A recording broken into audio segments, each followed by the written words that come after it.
All right, let's talk about the AI tools you probably use every single day. Because here's the thing, that toolkit you rely on, it's on borrowed time. The whole landscape is shifting, and what feels like the latest and greatest right now could be totally obsolete in just 2 years. We're going to break down our pretty bold forecast of which tools are set to become essential by 2026, and which ones are heading for the digital graveyard. So, I want you to really think about this for a second. The tools you're using, the workflows you've built, are you investing your time and energy in platforms that are actually built to last? Or are you maybe betting on a horse that's about to be left in the dust? Well, let's find out. And this graphic right here, this is going to be our crystal ball for today's explainer. It's a really fascinating prediction of what the AI world could look like in 2026. And it ranks platforms into 5 different tiers. What it shows is a massive shift, away from these single-use novelty toys and toward indispensable everyday platforms. So let's break it down, starting right at the top. Okay, we're starting at the absolute peak of the pyramid. This is the S tier, what the source is calling the gold standard. And these aren't just, helpful little add-ons. These are predicted to be the non-negotiable foundation of our professional lives. The definition here really says it all. Highest priority, daily use. We're not talking about tools you open up once a week. We're talking about the new operating system for getting things done. The platforms you'll probably open first thing in the morning and basically live in all day. And here they are. Canva, Notion, the conversational search engine Perplexity, Anthropic's Claude, and of course, Google Gemini. You see the theme here, right? These are broad, powerful platforms that act like entire ecosystems for your work, for your creativity. They're not just trying to do one thing well, they're aiming to do pretty much everything. So let's move down just one level to see how the rest of this stacks up. Welcome to the A tier, which I like to think of as your specialized support crew.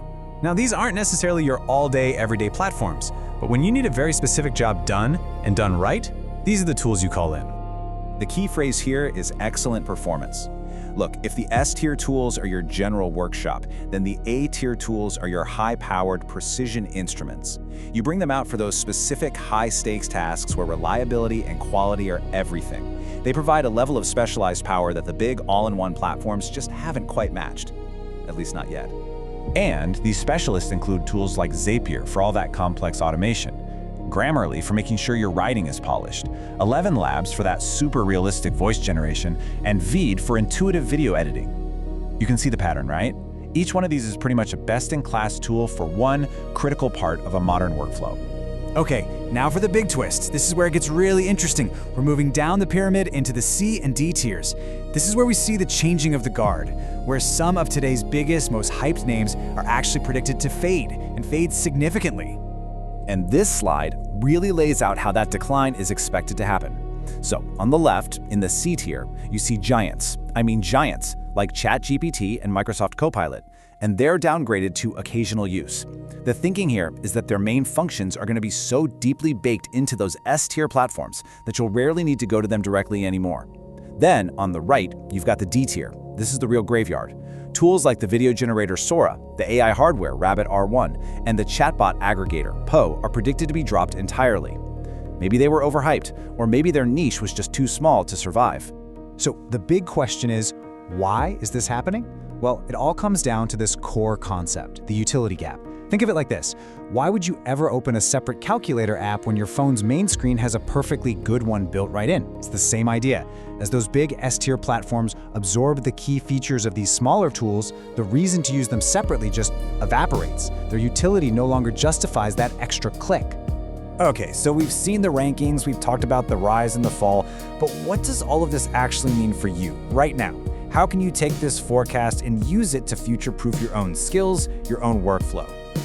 If there's one single thing to take away from all this, it's this trend right here. The market is maturing. We're moving away from this wild west of fun, experimental, single-purpose AI gadgets, and we're heading towards a future that's dominated by just a few, deeply integrated, essential platforms that do almost everything you need. Simply put, utility is beating novelty. And this table just puts it all together in one clear picture. You've got your S-tier daily drivers like Notion and Perplexity at the top, your A-tier specialists, your C-tier occasionals like ChatGPT, and then, at the very bottom, that D-tier phased-out list with things like Sora and the Rabbit R1. It's a pretty clear roadmap of where the value is heading, and maybe where your focus should be for the next couple of years. So let's end with this thought. Take another look at your own personal toolkit. Based on what we've just gone through, which of the tools you rely on today is most at risk of falling into that utility gap? Thinking about that now, well, that could be the key to making sure you stay ahead of the curve.